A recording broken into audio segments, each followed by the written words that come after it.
मैं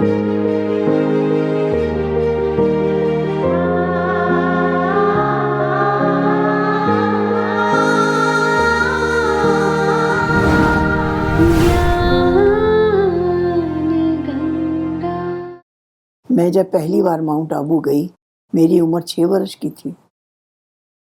मैं बाबा से जाकर मिली।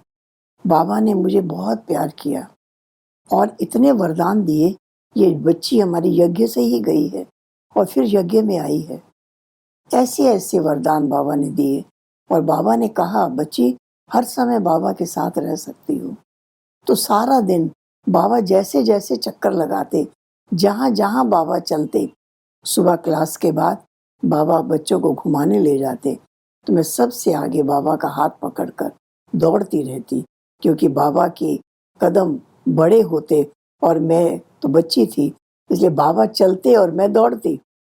इसलिए बाबा के साथ-साथ आबू की सब पहाड़ियों पर चढ़े और हर समय बाबा के बहुत समीप बैठना, बाबा के बहुत समीप रहना, बाबा की दृष्टि लेते रहना।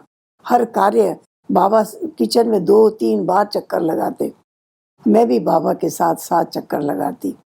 इस प्रकार से दिन में भी बाबा ने कहा किसी समय भी बाबा के कमरे में आ सकती हो।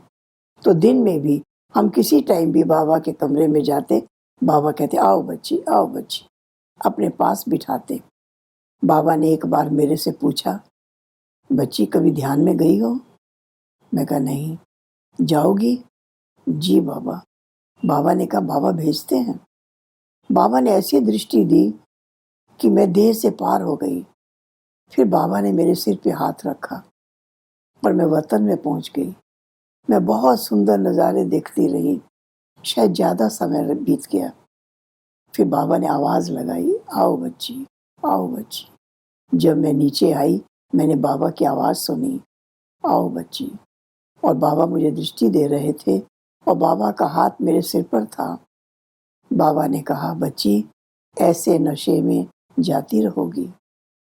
ऐसे बाबा ने वरदान दिया और सिर पे हाथ रखा और दृष्टि देते रहे।